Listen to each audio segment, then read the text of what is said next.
जगदीश, बाहर निकल। बहुत देर हो गए लूका छुपी खेलते हुए। आज क्या मेरा पैसे देगा ये तेरे घर का सामान। माखनलाल जी, थोड़ा समय और दे दीजिए। फसल बस कटने ही वाली है, मैं पाई पाई चुका दूंगा। चुप कर, बहुत हो गई तेरी नौटंकी। हर महीने यही राग अलापता है। अब मेरा सब्र खत्म हो चुका है। अरे ये घोड़ा कब लाया बे? इतना शानदार जानवर ये तेरे पास कहां से आया? वो मालिक, ये मेरे ससुराल वालों ने दिया है, अभी कल ही आया है। ससुराल वालों ने दिया है? वाह, किस्मत चमक गई तेरी। ठीक है, पैसा नहीं है तो ना सही, जब तक तू मेरा उधार नहीं चुकाता तब तक ये घोड़ा मेरे पास रहेगा। उठाओ रे इसे। नहीं, रुकिए, आप इस घोड़े को हाथ नहीं लगा सकते। ये बीमार है, कहीं का नहीं रहेगा।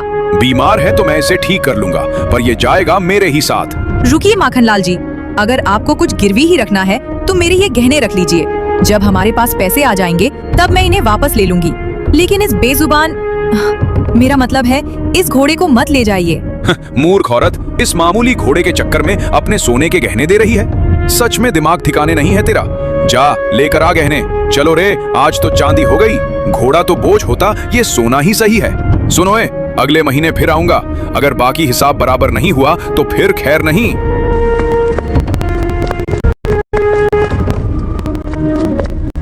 चंपा, ये क्या किया तूने? अपनी माँ की आखिरी निशानी भी दे दी। चंपा, तुमने मेरे लिए अपना सबसे कीमती धन त्याग दिया। मैं तुम दोनों की इस दया को कभी बेकार नहीं जाने दूंगा। चुप कर पगले, कर कैसा? जब से तुम्हारे घर आया है मुझे ऐसा लग रहा है जैसे मुझे मेरा खोया हुआ बेटा मिल गया हो। तुम मेरे लिए सिर्फ एक घोड़ा नहीं, अब मेरे बेटे के समान है। और एक माँ के लिए उसके बच्चे की सलामती के आगे ये सोना चांदी तो क्या, पूरी दुनिया की दौलत फीक की। चंपा माँ, आपने मुझे बेटा कहकर जो दर्जा दिया है उसका एहसास अपनी आखिरी सांस तक भूलूंगा। मेरे लोग में वनों की बक्की होती है। आज से आपकी रक्षा और आपकी खुशहाली मेरी जिम्मेदारी है। बात तो सही है चंपा कि माखनलाल अगले महीने फिर आएगा। अगर हमने उधार नहीं चुकाया तो वो हमें घर से निकाल देगा। घबराइए मत जी, भगवान ने साथ दिया है तो आगे भी रास्ता निकलेगा। चलो बेटा, अब बातें बहुत हो गई, अब खेत चलने का समय हो गया है। अगर हम सब मिलकर मेहनत करेंगे और फसल अच्छी होगी तभी तो हम माखनलाल का कर्जा उतार पाएंगे।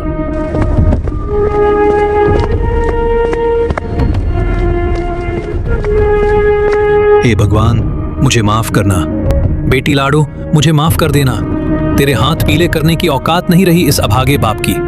लड़के वालों की मांगे पहाड़ जैसी हैं और मेरी जेब खाली। मैं जी कर क्या करूंगा? रुकिए रुकिए काका, ये क्या अनर्थ कर रहे हैं? काका, होश में आओ, ये क्या पागलपन है? जान देने चले थे। छोड़ दो मुझे जगदीश, मर जाने दो। मरूंगा तो कम से कम इस बेइज्जती से तो बचूंगा। ऐसे क्या होगा? आपकी बेटी लाडो की तो शादी है अगले हफ्ते। खुश होने बजाय आप ये क्या कर रहे हैं? कैसी शादी चंपा? कल रात लड़के वाले आए थे, कहने लगे अगर दरवाजे पर चमचमाती बड़ी गाड़ी और हाथ में 5 लाख नकद नहीं दिखे तो बारात नहीं आएगी। मैंने उनके पैर पकड़े, गिड़गिड़ाया कि गरीब की इज्जत मत उछालो, पर वो पत्थर दिल नहीं पिघले। पर काका, शादी तो पक्की हो गई थी ना? हुई थी जगदीश, पर अब वो लालच पर उतर आए हैं। गांव भर में शोर हो जाएगा कि लाडो की बारात लौट गई। वो बेचारी तो जीते जी मर जाएगी। उससे अच्छा है कि मैं ही खत्म हो जाऊं। भगवान ने मेरे नसीब में सिर्फ गरीबी लिखी है। तो क्या वाकई इस दुनिया में लोगों के लिए जान से ज्यादा वो कागज के टुकड़े जरूरी है? बाप रे, ये घोड़ा बा जगदीश, ये क्या माया है? क्या सच में मर गया हूँ और यमराज का घोड़ा बात कर रहा है? नहीं जाइए, आप जिंदा हैं। ये चमत्कार है, ये घोड़ा बोल सकता है। हे भगवान, बुल्ला घोड़ा, क्या पागल गया हूँ? शांत जाइए काका, आप पागल नहीं हैं। मैं आपकी मदद कर सकता हूँ। काका, ये लीजिए, इसमें आपकी बेटी की शादी और आपकी पूरी जिंदगी के लिए पर्याप्त धन है। जाइए, अपनी बेटी के हाथ शान से पीले कीजिए। ये सच है? मैं कोई सपना तो नहीं देख रहा? बेटा, तुम जो कोई भी हो, मेरे लिए साक्षात भगवान हो। रुकिए काका, एक शर्त है। अगर आपने किसी को भी बताया कि ये पैसा कहाँ से आया या मेरे बोलने की सच्चाई किसी को भी पता चली तो उसी पल आपकी बेटी विधवा हो जाएगी। याद रखिएगा, ये राज राज ही रहना चाहिए। नहीं नहीं, मेरी जुबान कभी नहीं खुलेगी। मैं अपनी बेटी की खुशियों पर कभी आंच नहीं आने दूंगा। आपका ये एहसान मैं कैसे चुकाऊंगा?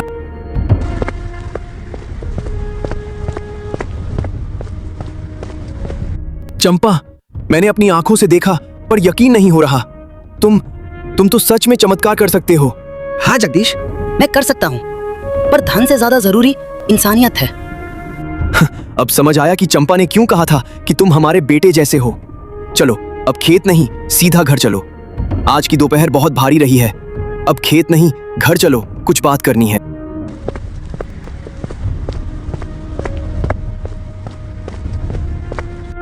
अरे आप लोग वापस क्यों आ गए? अभी तो सूरज सिर पर चढ़ा है। खेत का काम कौन करेगा?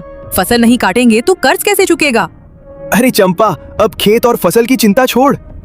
तूने देखा नहीं इस घोड़े ने काका के लिए क्या किया? ये जादुई घोड़ा है चंपा। ये हमें जितना चाहे उतना पैसा दे सकता है। अब हमें मेहनत करने की जरूरत नहीं। रुकिए जगदीश जी, शायद आपको कोई गलतफहमी हुई है। मैं कोई सोने की खान नहीं हूँ। मैं किसी एक इंसान की सिर्फ एक ही इच्छा पूरी कर सकता हूँ। मैंने अपनी शक्ति का उपयोग उस बूढ़े किसान के लिए कर दिया क्योंकि उसकी जान दांव पर थी। अब आप बताइए, आपकी सबसे बड़ी इच्छा क्या है? क्या तुम मेरे मरे हुए बेटे को वापस ला सकते हो? क्या इस दुनिया में ऐसा मुमकिन है? रुकिए, मुझे अपनी दिव्य दृष्टि देखने दीजिए। क्या इस पृथ्वी पर ऐसी कोई जगह है जहाँ से मरे हुए लोगों की रूह को वापस लाया जा सके? ओम नीलगिरि शिखर वासिनम पितृलोक द्वार रक्षकम। रास्ता मिल गया है। हमें सुदूर दक्षिण में स्थित नीलगिरी पर्वत जाना होगा। वहाँ एक प्राचीन और विशाल पूर्वज वृक्षराज हैं। वही मरे हुए लोगों को वापस लाने का मार्ग बता सकते हैं। बोलो जगदीश, क्या तुम इस कठिन यात्रा के लिए तैयार हो? क्या हम चलें? जगदीश जी, अगर हमारे बेटे के वापस आने की एक भी उम्मीद है तो उसे मत छोड़िए। आप दोनों अभी निकल जाइए। पर चंपा, तुम यहाँ अकेली, और घर का क्या होगा? मेरी चिंता मत करो, मैं यहाँ सब संभाल लूंगी। बस तुम दोनों साथ जाओ और मेरे बेटे को वापस लेकर आओ। और हाँ, वादा करो कि तुम दोनों सही सलामत लौट कर आओगे। घबराओ मत माँ, जब तक मैं साथ हूँ जगदीश जी को खरोच भी नहीं आएगी। चलिए जगदीश जी, मंजिल बहुत दूर है और समय बहुत कम।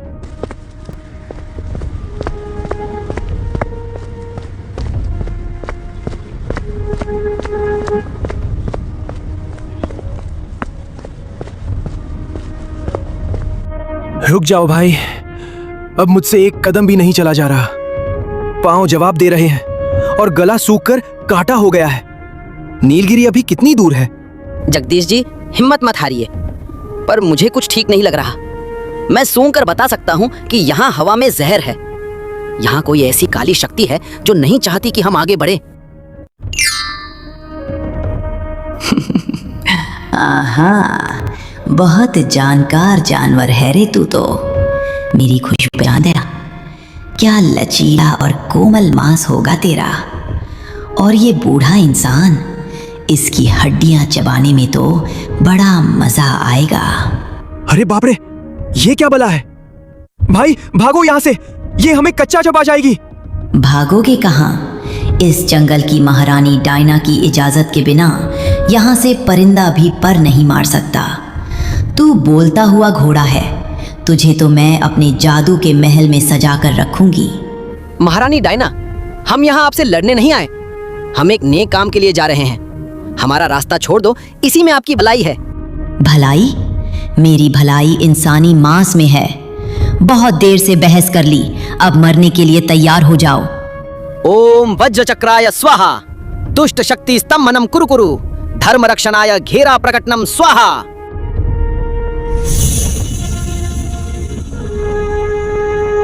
ये क्या किया? छोड़ मुझे। ये कैसा तिलिस्म है? मैं इस घेरे से बाहर क्यों नहीं निकल पा रही? ये धर्म का घेरा है डायना। जब तक तुम्हारे मन में पाप और मांस की भूख रहेगी, तुम इस घेरे को पार नहीं कर पाओगी।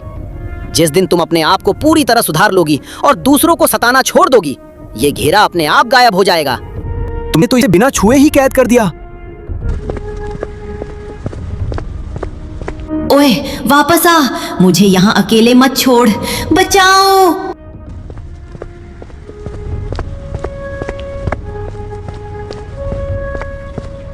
ठहर तुमको, तुम्हारी हिम्मत कैसे हुई आगेश मुनि की शांति भंग करने की? ऐ बोलने वाले जबर, तू अपनी मर्यादा भूला है। एक अदने इंसान के तूने देवलोक की शक्तियों का तमाशा बना दिया। मैं मर्यादा नहीं, अपना कर्तव्य निभाने आया हूँ महाराज। कर्तव्य? इस दो पैरों वाले जीव के लिए? अरे ओ घोड़े, तू मूर्ख है। ये इंसान वही प्रजाति है जो अपनी कुल्हाड़ी की धार तेज करने के लिए मेरे भाइयों को काट डालते हैं। ये तुम्हें प्यार नहीं करते, ये सिर्फ तुम्हारी ताकत का इस्तेमाल करते हैं। आज तू इसके कमा रहा है तो ये तुझे बेटा कह रहा है, कल तू लंगड़ा हो जाएगा तो यही जगदीश तुझे सड़क पर छोड़ देगा। छोड़ इसे और अपने लोक वापस जा, वरना मैं तुझे यहीं राख कर दूंगा। आप मुझे डरा नहीं सकते। मैंने चंपा माँ की आंखों में वो ममता देखी है जो इस सृष्टि में सबसे बड़ी शक्ति है। अगर इंसान में बुराई है तो उनमें दया भी है। मैं इनके लिए राख होने को भी तैयार हूँ। और तू, ए लालची इंसान, तू यहाँ अपने बेटे के मोह में आया है या इस घोड़े की जादुई शक्तियों का फायदा उठाने? सच बोल, अगर तू अभी इस घोड़े को यहीं छोड़ दे तो मैं तुझे दुनिया का सबसे अमीर आदमी बना दूंगा। इतना सोना दूंगा कि तेरी 7 पीढ़ियां राज करेंगी। क्यों एक जानवर और एक मर चुके बच्चे के लिए दर दर भटक रहा है? बोल, क्या चाहिए, सोना या ये घोड़ा? वृक्षराज, आप मुझे भड़काने की कोशिश मत कीजिए। आपका सोना मेरे किसी काम का नहीं अगर मेरा परिवार मेरे साथ न हो। ये घोड़ा मेरा हमसफर है, मेरी जान है, और मेरा बेटा, वो मेरा लालच नहीं, मेरा कलेजा है। मुझे आपका खजाना नहीं चाहिए, मुझे मेरा बेटा और इस घोड़े का साथ चाहिए। तुम दोनों पगली परीक्षा में पास हुए। तुम्हारा इरादा नेक है और तुम दोनों का जुड़ाव स्वार्थ से ऊपर है, लेकिन नागेश्वर नगरी के द्वार पार करने के लिए तुम्हें मेरी दूसरी परीक्षा, बुद्धि परीक्षा से गुजरना होगा। तुम दोनों को एक एक सवाल का जवाब देना होगा। अगर गलत दिया तो पत्थर के बन जाओगे। पहला सवाल तुझसे, वो क्या है जो रोशनी में तो तुम्हारा साथ देती है पर अंधेरा होते ही साथ छोड़ देती है? परछाई महाराज। दूसरा सवाल, वो क्या है जो बीमार नहीं होती फिर भी उसे गोली दी जाती है? बंदूक महाराज। अद्भुत। साहस के साथ साथ बुद्धि का मेल दुर्लभ है। तुम दोनों ने साबित कर दिया कि तुम इस जादुई दुनिया के रहस्य जानने के हकदार हो। जा, वो सामने दिख रही सुनहरी गुफा ही तुम्हारी मंजिल है।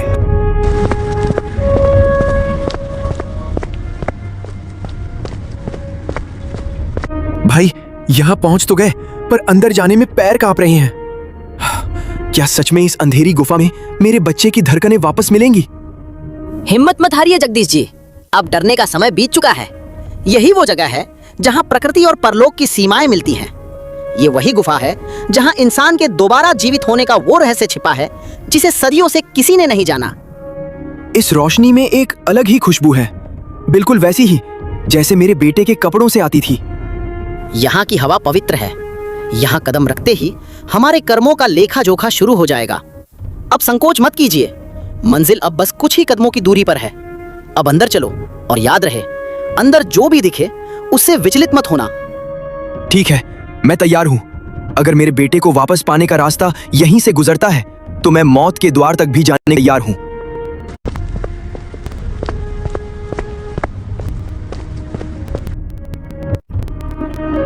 ये क्या भाई, हम इतनी दूर, इतनी मुश्किलों को पार करके यहाँ आए और यहाँ सिर्फ एक का टुकड़ा है। क्या ये आईना मेरे बेटे की जान वापस आएगा? ऐसा नहीं हो सकता। ठहरिए जगदीश जी, जल्दबाजी मत कीजिए। ये कोई मामूली कांच नहीं, ये त्रिकाल जादुई आईना है। हमारे हर प्रश्न का उत्तर इसी के पास है, लेकिन अभी ये सुप्त अवस्था में है। इसे जागृत करना पड़ेगा, तभी ये हमसे बात करेगा। कौन है जिसने मुझे युगों बाद पुकारा है? बोलो, पहले अपनी पहचान बताओ, तभी मैं तुम्हारे सवालों के जवाब दूंगा। मैं जगदीश हूँ, एक साधारण किसान जो अपने मरे हुए बेटे की भीख मांगने आया है। और तू, ए दिव्य प्राणी, तू कौन है? मुझे अपना नाम और लोग तो याद नहीं, पर इतना पता है कि मैं एक माँ का बेटा हूँ, इस बाप का साथी हूँ और एक भाई की हिम्मत हूँ। अद्भुत, तुमने अपनी आत्मा की पहचान बताई है। तुम्हारी इस सच्चाई से मैं बहुत खुश हूँ। पूछो जो पूछना है, आज तुम जो भी बोलोगे वही होगा। बस एक बात बता दो, मेरा बेटा वापस कैसे आएगा? मुझे क्या करना होगा? ध्यान से सुनो, यहाँ से उत्तर की ओर अमर कुंड है। वहां जाकर तुम्हें जीवन की भीख मांगनी होगी। अगर तुम्हारी पुकार सच्ची हुई तो कुंड तुम्हारे बेटे को वापस कर देगा। और मेरे बारे में बताओ आईने, मेरे असली मालिक कहाँ हैं? क्या वो मुझे कभी ढूंढ पाएंगे? तुम्हारे मालिक पृथ्वी लोक पर आ चुके हैं। वे व्याकुल होकर तुम्हें हर जगह ढूंढ रहे हैं। वे तुम्हें वापस अपने लोक ले जाने के लिए बढ़ रहे हैं। भाई, अब वक्त बर्बाद नहीं करना चाहिए, हमें अमर कुंड की ओर भागना होगा।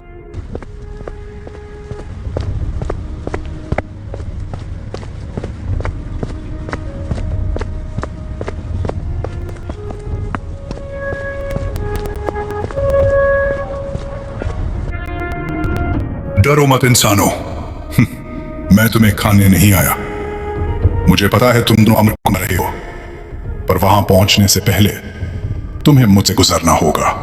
तुम कौन हो और हमारा रास्ता क्यों रोक रहे हो? मैं भी कभी तुम्हारी तरह एक इंसान था, लेकिन एक भयानक श्राप ने मुझे इस रूप में बदल दिया। आज सदियों से मैं यहां भटक रहा हूं। मैं मरना चाहता हूं, मुझे मौत चाहिए, पर आज तक कोई मुझे मार नहीं पाया। जो भी आता है उसे मैं अपनी रक्षा में मार देता हूं। क्या तुम मुझे मार दोगे? मुझे इस नर्क से आजाद कर दोगे? ये कैसा अजीब और डरावना श्राप है? कोई मरना क्यों चाहेगा? मैं इस श्राप को जानता हूँ। इसे अमर अहंकार का श्राप कहते हैं। ये उस इंसान को लगता है जिसे अपनी शक्ति पर बहुत घमंड हो जाता है। पहले ये उसे अजय शक्ति देता है और बाद में वही शक्तियाँ उसे मरने देती। शरीर मरने लगा है पर आत्मा कैद रही है। हाँ घोड़े, तुमने सही पहचाना। अब और सहन नहीं होता, मुझे मार दो। हट जाओ हमारे रास्ते से। मैं यहाँ जीवन की भीख मांगने आया हूँ।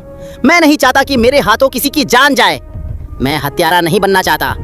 तुम पहले ऐसे जीव हो जिसने मुझे बोला कि मैं मर सकता हूं। अब या तो मुझे मुक्ति दो या फिर लड़ने के लिए तैयार हो जाओ। मारो या मरो। अगर तुम मुझे नहीं मारोगे तो मैं तुम्हें आगे नहीं बढ़ने दूंगा। ठीक है, अगर तुम्हारी मुक्ति का यही एक मार्ग है तो मैं तुम्हें इस कष्ट से आजाद करता हूँ। ओम पूर्णमदः पूर्णमिदं देह बंधनम विमोचय स्वा आत्मा ज्योति स्वरूपेण पंचतत्वे विलीयताम्।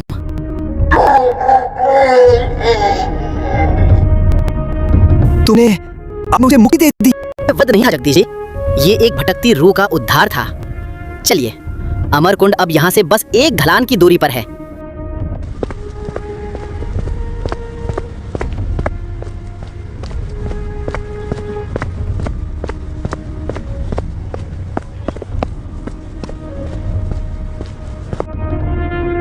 हे अमरकुंड के रक्षक, बाहर आओ। हम यहाँ एक जन की भीख मांगने आए हैं। अपनी उपस्थिति प्रकट करो। भाई, ये तालाब तो बहुत डरावना लग रहा है। जगदीश जी, हिम्मत मत हारना। जैसे ही रक्षक प्रकट हो, बिना डरे अपने बेटे की मांग करना। लेकिन याद रहे, वो आपसे दो बहुत ही कठिन और अजीब सवाल पूछेगा। आपकी सच्चाई ही आपके बेटे को वापस लाएगी। कौन है जो मेरी निद्रा भंग कर रहा है? एक अदना सा इंसान और एक परलोक का प्राणी। बोलो, क्या चाहिए? हे नागराज, मैं एक बेबस पिता हूँ। मेरे बेटे की असमय मृत्यु हो गई है। कृपा करके उसे वापस कर दीजिए। मैं उसके बिना मर जाऊंगा। जीवन दान देना इतना आसान नहीं जगदीश। तुम्हें मेरी दो शर्तों का उत्तर देना होगा। अगर तुम चूके तो तुम भी यहीं समा जाओगे। पहला सवाल, अगर तुम्हें अपनी माँ और पत्नी में से किसी एक को चुनना हो तो किसे चुनोगे और क्यों? महाराज, मैं माँ को चुनूंगा, क्योंकि पत्नी इस जीवन का सफर तय करने के लिए मेरा आधा अंग है। लेकिन माँ वो जड़ है जिसने मुझे ये जीवन दिया है।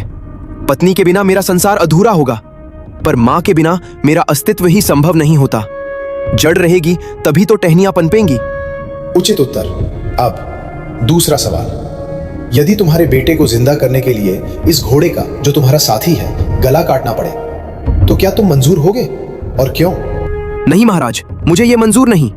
मेरा बेटा मेरा कलेजा है, लेकिन ये घोड़ा मेरा धर्म और विश्वास है। यदि मैं एक बेगुनाह की जान लेकर अपने बेटे को वापस पालूं, मेरा बेटा एक ऐसे पिता की गोद में खेलेगा जो तेरा है। ऐसा जीवन मेरे बेटे के लिए भी श्राप होगा। मैं अपने स्वार्थ के लिए किसी की वफादारी का खून नहीं कर सकता। धर्म जगदीश, तुमने मोह पर धर्म की विजय पाई है। ये लो अपना बच्चा।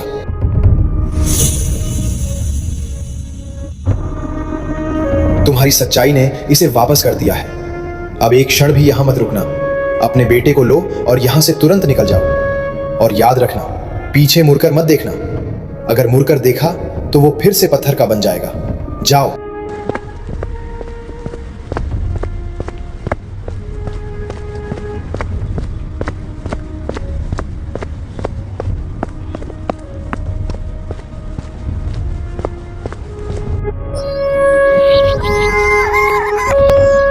मेरा बेटा, ये मेरा बच्चा है। हे छठी मैया, क्या मैं सपना देख रही हूँ? मेरा लाल, तू वापस आ गया। जगदीश जी, आपने तो चमत्कार कर दिया। मेरी सूनी गोद फिर से भर गई। ये मैंने नहीं चंपा, इस घोड़े ने किया है। अगर ये साथ न होता तो आज मैं भी ना होता और ना हमारा बच्चा। बेटा, आज तूने साबित कर दिया कि तू सिर्फ इस घर का हिस्सा नहीं, हमारा रक्षक है। तूने मुझे जो खुशी दी है, उसके आगे ये दुनिया की सारी दौलत कुछ भी नहीं। तेरा ये एहसान मैं कैसे उतारूंगी? माँ, आपने मुझे बेटा कहा था। बस वही मेरा इनाम है। आज इस घर की खुशियां देखकर मेरा सफर सफल हो गया। चंपा, अब बस। आज जितनी बात और इतना सफर हुआ है उसे सहने की ताकत अब बची नहीं है। मेरा रोम रोम दुख रहा है और नींद मेरी आंखों को खा रही है। हाँ जी, अब बहुत थके हैं, जाइए अब आराम कीजिए। भाई, तुम भी आराम करो। आज की रात सुकून की रात है। कल सुबह उठेंगे तो नई शुरुआत करेंगे। ढेर सारी बातें करेंगे कि अब आगे क्या करना है। अभी के लिए मुझे सोने दो। पवन वेग, बाहर निकलो। तुम्हारे वनवास का समय समाप्त हुआ। अब तुम्हें ये घर और ये लोग छोड़कर मेरे साथ वापस चलना होगा। गुरुदेव, आप आ गए। मेरा मन आपको देखकर आनंदित है, किंतु इन लोगों को छोड़ने का विचार मुझे पीड़ा दे रहा है। जगदीश और चंपा ने मुझे उस समय सहारा दिया जब मैं मृत्यु के निकट था। महाराज, विनती करती हूँ, इसे हमसे मत छीनिए। ये सिर्फ एक घोड़ा नहीं, मेरा बेटा है। इसके बिना ये घर फिर से सूना हो जाएगा। पुत्री, मोह त्यागो। ये दुनिया बहुत क्रूर है। ये स्थान इसके रहने योग्य नहीं है। अगर दुनिया को पता चला कि ये घोड़ा बोल सकता है और इसमें दिव्य शक्ति है, लाज लोग इसका जीना मुश्किल कर देंगे। इसे सुरक्षित रहने के लिए मेरे साथ देवलोक चलना ही होगा। बेटा, तुमने कहा कि ये सभी एक इच्छा पूरी कर सकता है, क्या मेरी इच्छा पूरी नहीं होगी? माँ, क्या इच्छा है तुम्हारी? मेरी इच्छा यही है कि तुम हमेशा मेरे साथ रहो, मेरे बच्चे की तरह। मैं खोना नहीं चाहती। गुरुदेव, चंपा माँ ने अपनी सबसे कीमती चीजें मेरे लिए दांव पर लगा दी थी। आज मैं अपनी सबसे बड़ी शक्ति का त्याग करता हूँ। आप मेरी आवाज ले लीजिए, मेरी बोलने की शक्ति छीन लीजिए, पर मुझे यही रहने दीजिए। मैं एक साधारण घोड़ा बनकर इनके साथ रहूंगा ताकि किसी को मेरी असर पता न चले और मैं सुरक्षित भी रहूं। मूर्ख, तू अपनी दिव्य वाणी का त्याग एक साधारण इंसान के लिए कर रहा है। तू फिर कभी बोल पाएगा, कभी अपनी व्यथा नहीं सुना पाएगा। मुझे मंजूर है महाराज। माँ की ममता क्या स्वर की बोली भी है। ठीक है, जैसी तुम्हारी इच्छा। मैं तुम्हारी आवाज ले जा रहा हूँ। आज तुम एक मूक प्राणी हो। मैं जा रहा हूँ, लेकिन याद रखना, जब भी कभी भारी संकट आए और तुम मुझे पुकारोगे, मैं वापस आ जाऊंगा। अलविदा।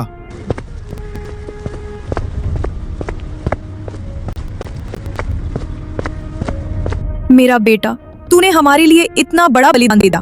अब तू बोल नहीं सकता, पर तेरी धड़कनें मैं हमेशा सुनूंगी। चंपा, आज इंसानियत की जीत हुई है। अब पवन वेग हमेशा हमारे साथ रहेगा। तो मेरी कहानी तो यहाँ खत्म हुई।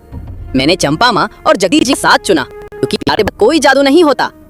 पर जाने से पहले एक बात तो बताओ, आप लोग मेरी ये जादुई यात्रा दुनिया के किस कोने से देख रहे हैं?